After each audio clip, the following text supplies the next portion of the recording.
Assalamualaikum warahmatullahi wabarakatuh. Bismillahirrahmanirrahim. Alhamdulillahi rabbil alamin. Wa afdhalus salati wa atammu taslimi ala sayyidina wa maulana Muhammadin khatamil anbiya'i wal mursalin wa ala alihi wa sahbihi ajma'in. Rabbi shrah li sadri wa yassir li amri wahlul 'uqdatam min lisani yafqahu qawli wala haula wala quwwata illa billahil aliyil azim. Amma ba'du. Hadirin wal hadirat, Bapak-bapak, saudara-saudara, ibu sekalian, jamaah Masjid Jami Darul Ilmi dan keluarga besar STIK PTIK yang berbahagia. Dalam kesempatan pagi ini saya akan mengungkapkan satu ungkapan di dalam kitab Nashaihul Ibad karangan Asy-Syaikh Nawawi Al-Bantani. Di dalam kitab Nashaihul Ibad itu ada ungkapan wa ammad darajat fa ifsa'us salam wa it'amut ta'am wa sholatu bil lail wan nasu niyamun.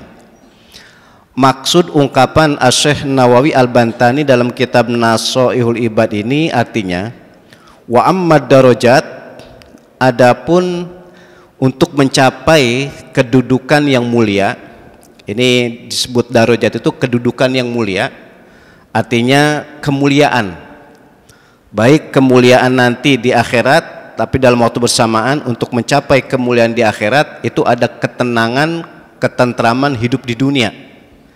Nah, itu yang dimaksud darajat. Jadi sekali lagi, untuk mencapai ketenangan di dunia dan untuk mencapai kedudukan kemuliaan di akhirat itu oleh Asy-Syaikh Nawawi Al-Bantani mencantumkan 3 cara. Jadi bahasa mudahnya ada 3 cara untuk mencari ketentraman, ketenangan di dunia dan mendapatkan kemuliaan kedudukan di akhirat. Yang pertama kata beliau fa ifsya'us salam. Kalau saya coba Indonesiakan, mengucapkan salam. Bapak, saudara, ibu yang kami muliakan, ifsya'us salam artinya menebarkan salam keselamatan. Dan kita, saya bilang kita ini umat Islam, itu salah satu ciri ya, itu adalah mengucapkan salam. Baik kita ucapkan salam kepada orang yang beragama Islam maupun kepada orang yang non muslim. Karena identitas kita sebagai muslim itu ciri khasnya adalah mengucapkan salam. Dan mengucapkan salam ini dalam bentuk doa. Maka ketika kita berhadapan dengan orang Islam, kita mengucapkan assalamualaikum. Ketika kita berhadapan dengan orang Islam dan non muslim, kita pun mengucapkan assalamualaikum. Bahkan yang kita hadapi semuanya non muslim, tetap kita mengucapkan assalamualaikum. Sebab assalamualaikum itu adalah ciri kita, identitas kita sebagai seorang muslim atau muslimah.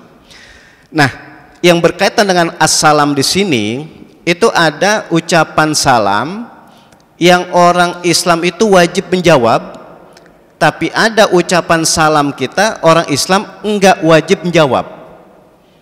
Ini masuk ke fikih sedikit ini. Kalau ucapan salam yang orang Islam wajib menjawab itu seperti tadi ini. Ketika saya mau mulai bicara saya bilang assalamualaikum. Maka ketika ada orang mengucapkan assalamualaikum, kita jadi wajib menjawab. Cuma menariknya kata-kata wajib menjawab ini itu disebut fardu kifayah atau wajib kifai. Kalau orang banyak maksudnya lebih dari 2, ya 1 itu mufrad. Kalau 2 ke atas itu udah dianggap banyak dalam bahasa Arab. Maka yang wajib menjawab itu adalah 1 orang saja, maka yang lain gugur. Kalau saya mau analogikan, saya kiaskan seperti sholat jenazah. Sholat jenazah 1 orang aja ada yang menyolatkan, maka yang lain gugur. Sama, menjawab salam itu 1 orang saja menjawab, maka semuanya gugur kewajibannya. Tapi kebalikan, mafhum mukhalafahnya, pemahaman kebalikan, kalau 1 aja nggak ada yang jawab, maka semuanya berdosa. Sama nyolatin jenazah muslim, kalau 1 aja enggak ada yang nyolatin jenazah maka semuanya berdosa. Itu ciri khas ya atau definisi daripada kata-kata fardu kifayah. Maka kembali ke tadi, ucapan salam itu ada yang wajib dijawab, tapi ada ucapan salam yang enggak wajib dijawab. Apa contoh dan yang tentu aktual ya, ucapan salam yang enggak wajib dijawab adalah ketika ucapan salam tanda berakhirnya sholat. Kita nih bapak-bapak, saudara-saudari, ibu sekalian, dalam 24 jam ini kita wajib sholat 5 waktu. Maka rukun terakhir atau tanda selesainya sholat adalah ucapan assalamualaikum. Maka kalau orang sholat belum mengucapkan assalamualaikum, berarti belum selesai sholat. Yang tapi menarik saya bilang tadi, ucapan assalamualaikum tanda selesai atau berakhirnya sholat itu enggak wajib dijawab. Bahkan jadi aneh kalau ada orang sholat, kata yang sholat assalamualaikum warahmatullah, kemudian kita jawab, jadi aneh.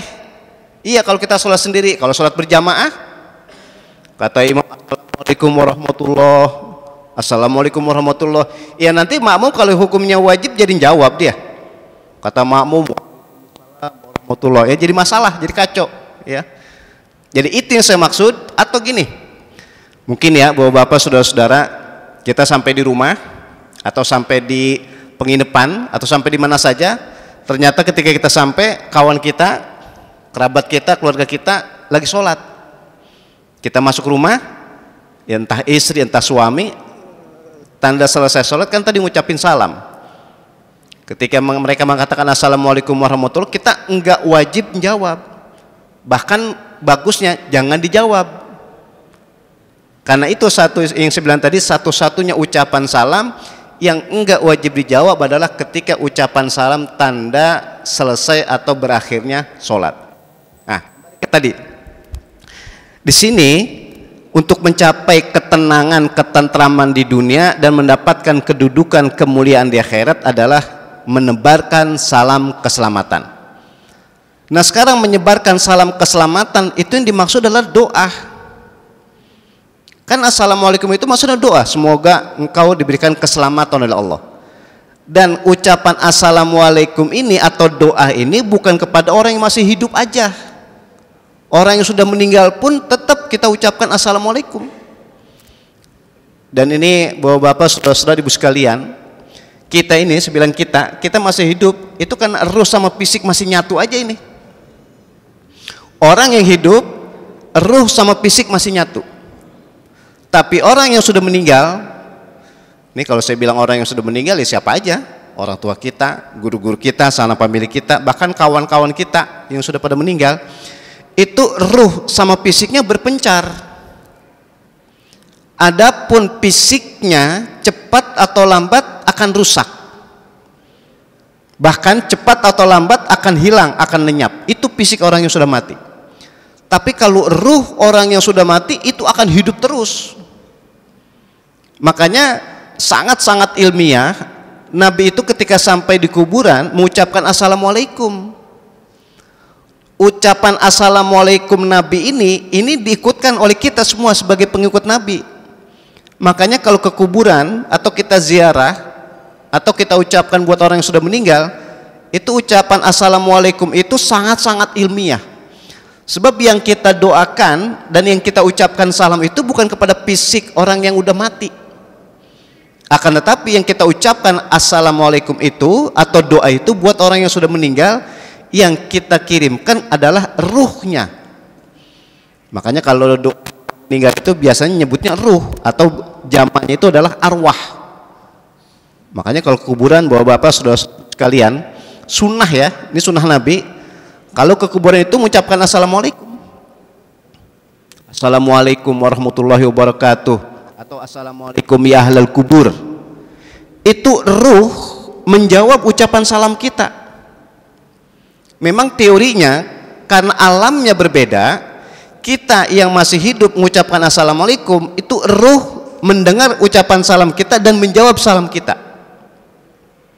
Cuma karena alamnya berbeda, ucapan salam kita itu didengar oleh ruh dan ruh menjawab salam kita, cuma kita tidak mendengar jawaban ruh lagi karena alamnya berbeda.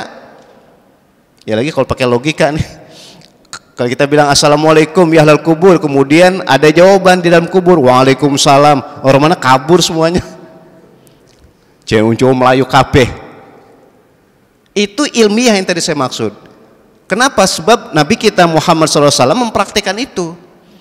Maka kesimpulan kata, untuk mencapai ketenangan, ketentraman hidup di dunia dan mendapatkan kedudukan, kemuliaan di akhirat, itu adalah menyebar salam keselamatan. Apa maksudnya salam keselamatan? Kita mendoakan, baik orang Islam yang masih hidup maupun orang Islam, tadi saya bilang nih, ya orang tua kita lah secara khusus ya, spesifik. Itu kita doakan dengan mengucapkan assalamualaikum dan seterusnya dan seterusnya. Itu yang pertama. Jadi kata Asy-Syaikh Nawawi Al-Bantani, untuk mencapai ketenangan, sekali lagi, kedudukan kemuliaan di akhirat adalah menyebar salam keselamatan. Artinya adalah kita mendoakan orang Islam yang masih hidup maupun orang Islam yang sudah wafat. Tapi ada yang perlu saya kemukakan, bahwa Bapak saudara-saudara sekalian, apakah kita boleh mendoakan non muslim? Kalau mendoakan orang muslim, ini literatur ya, kajian fikih, akidah, itu satu-satunya doa yang boleh kita mohonkan kepada Allah terhadap orang yang masih belum beragama Islam atau non muslim adalah biar mendapatkan hidayah. Itu boleh.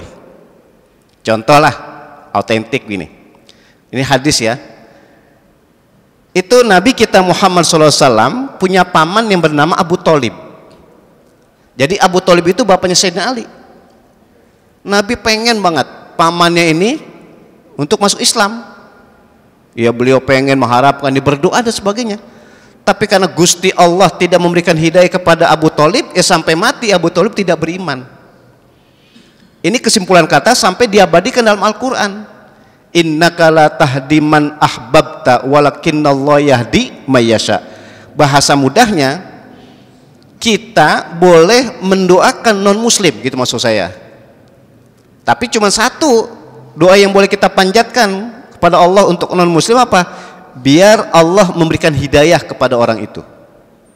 Tapi kalau mendoakan, contoh non muslim mati, kita doakan, mungkin karena laki, Allahumma firlahu, nggak boleh.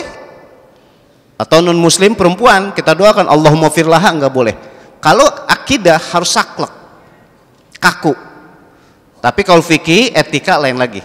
Maka tadi saya bilang, satu-satunya doa yang boleh kita mohonkan kepada Allah Subhanahu wa taala terhadap non muslim adalah biar mendapatkan hidayah. Itu boleh.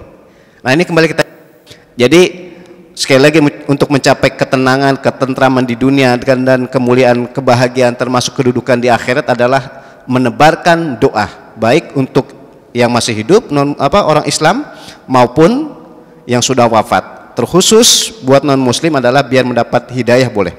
Yang kedua, bahwa Bapak saudara-saudara ibu sekalian, kata Asy-Syaikh Nawawi Al-Bantani, untuk mencapai ketenangan, ketentraman dan kedudukan kemuliaan di akhirat adalah wa it'amut ta'am. Begini memahaminya yang kedua nih. Wa it'amut ta'am itu kalau mau diartikan apa adanya, memberi makan. Ini kalau mengikuti arti aslinya. Wa it'am itu memberi, at-ta'am makanan. Tapi yang dimaksud bukan berarti harus memberi makanan aja, bukan. Kenapa kok memberi makan? Sebab ini ciri khas manusia itu perlu materi. Dan materi yang paling penting adalah untuk fisik. Dan yang paling tampak untuk fisik adalah makanan. Makanya hebat, Asy-Syaikh Nawawi Al-Bantani mengistilahkan it'amut ta'am itu memberi makan. Tapi aslinya bukan harus memberi makan. Kesimpulan kata wa it'amut ta'am itu kita berusaha menjadi orang yang bisa memberi manfaat buat orang lain, gitu maksudnya. Oke dah, gini, kita punya tenaga, kita bisa membantu orang lain melalui tenaga kita, itu yang dimaksud. Kita punya ilmu, kita punya pemikiran, kita bisa memberikan mentransfer keilmuan kita, pemikiran kita buat orang lain, itu yang dimaksud it'amut ta'am.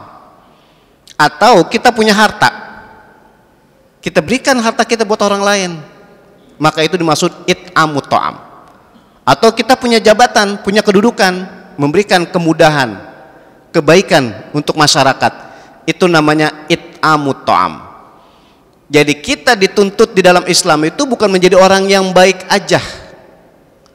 Kita dalam Islam bukan berarti dituntut untuk menjadi orang yang soleh aja, bukan. Akan tetapi kita dituntut, bahkan dibimbing secara khusus untuk bisa menjadi orang yang bermanfaat buat orang lain. Itu disebut namanya, ada beda antara soleh dengan muslih. Kalau soleh baik pribadi, tapi kalau muslih bisa memberi manfaat kebaikan buat orang lain. Ini namanya motivasi nih buat kita, bapak-bapak, saudara-saudari ibu sekalian. Mudah-mudahan secara pribadi kita termasuk orang baik, tapi dalam waktu bersamaan kita pun bisa membuat kebaikan untuk orang lain. Itu dimaksud it'amut ta'am. Itu yang kedua. Jadi sekali lagi, yang kedua di sini adalah untuk mencapai ketenangan, ketentraman di dunia dan kedudukan kemuliaan di akhirat. Kita dibimbing untuk menjadi orang yang bisa, sekali lagi, bisa berbuat baik untuk orang lain. Yang ketiga, yang terakhir, kata Asy-Syaikh Nawawi Al-Bantani adalah wassolatu bil-laili wan nasu niyamun. Sangat-sangat indah redaksionalnya. Begini, karena ini berkaitan dengan hadis. Ungkapan Asy-Syaikh Nawawi Al-Bantani itu sesuai dengan hadis. Jadi rasa syukur kita, bapak-bapak, saudara-saudara sekalian, yang dimaksud bersyukur itu adalah secara fisik dari ujung pala sampai ujung kaki kita pakai buat kebaikan. Itu namanya bersyukur. Atau kita punya harta, kita keluarkan zakat, infak, sedekahnya, kita bersyukur. Kalau kita punya ilmu, kita kerahkan keilmuan kita, itu namanya bersyukur. Jadi bahasa mudahnya, yang namanya bersyukur, apapun yang ada sama kita, baik yang melekat maupun yang tidak melekat dalam fisik kita pakai buat kebaikan, itu namanya bersyukur. Nah, di dalam redaksi di sini, ciri orang yang mencari ketentraman di dunia dan kebahagiaan atau kedudukan mulia di akhirat adalah salah satu cara melakukan ibadah yang paling utama, yaitu ibadah sholat. Perbuatan baik apa aja, amal soleh apa saja, termasuk ibadah apa saja, itu yang paling mulia, yang paling utama adalah sholat. Dan ternyata yang dimaksud orang yang pandai bersyukur itu adalah melakukan ibadah sholat, dan yang dimaksud sholat adalah sholat sunnah. Apa maksudnya? Kalau sholat wajib udah kepasti, kalau ditinggalkan berdosa, dikerjakan berpahala. Tapi ada rasa syukur kita melakukan ibadah sholat yang tidak wajib, dan ini justru paling berat, yaitu ibadah sunat atau ibadah sholat sunat dilakukan pada malam hari, atau bahasa populer namanya sebut sholat tahajud. Kenapa saya katakan tahajud? Sebab kata Nabi kita Muhammad SAW, termasuk diungkapkan oleh Syekh Nawawi Al-Bantani, nyebutnya wan nasu niyamun. Sholat sunat yang paling berat, pemahaman berarti sholat sunat yang paling afdol adalah sholat tahajud. Dan sholat tahajud itu ciri khasnya dilakukan pada malam hari, dan ketika dilakukan sholat tahajud jangan sampai mengganggu manusia yang sedang tidur. Itu hebatnya, redaksionalnya begitu. Wan nasu niyamun. Jadi ketika kita, saya bilang kita nih, saya husnuzon, saya positive thinking, ketika kita melakukan sholat tahajud di malam hari, tapi kita enggak mengganggu orang lain yang sedang tidur. Makanya di sini nyebutnya wassolat bil laili, udah pasti malam hari, wan nasu niyamun, tapi manusia bisa tidur, tenang tidurnya. Maka kebalikan ini, bapak-bapak, saudara-saudara, kalau orang ingin melakukan sholat sunat pada malam hari, yang dimaksud adalah sholat tahajud, tapi sampai mengganggu orang lain, maka itu dianggap tidak dalam rangka mensyukuri nikmat Allah. Tapi kalau ciri mensyukuri nikmat Allah, kita sholat sunat malam tapi enggak mengganggu manusia. Maka terakhir saya ingin ungkapkan kisah yang sangat menarik, dan ini kisah singkat. Begini, suatu saat ada ulama besar, yaitu Imam Ghazali. Pada malam hari beliau bangun untuk melakukan ibadah sholat tahajud. Kalau dulu beda sama zaman sekarang. Kalau sekarang toilet, kamar mandi di dalam rumah. Kalau dulu pada di luar rumah. Makanya ketika bangun Imam Ghazali mau wudhu, berarti kan keluar rumah. Ketika beliau bangun tengah malam mau sholat tahajud, beliau mau wudhu, bukalah, atau beliau buka pintu. Ternyata zaman dulu pintunya kan bunyi, karena kayu. Ketika dibuka pintu bunyi. Ketika pintu itu bunyi, ternyata tetangganya bangun. Akhirnya Imam Ghazali nutup lagi pintu. Apa yang dilakukan oleh Imam Ghazali?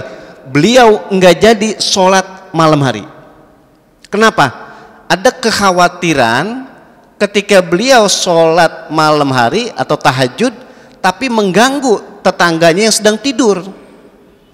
Kalau mengganggu saudaranya atau temannya atau tetangganya yang sedang tidur, berarti bukan dalam rangka mensyukuri nikmat Allah, bahkan berbuat kezoliman, sehingga beliau enggak jadi sholat tahajud.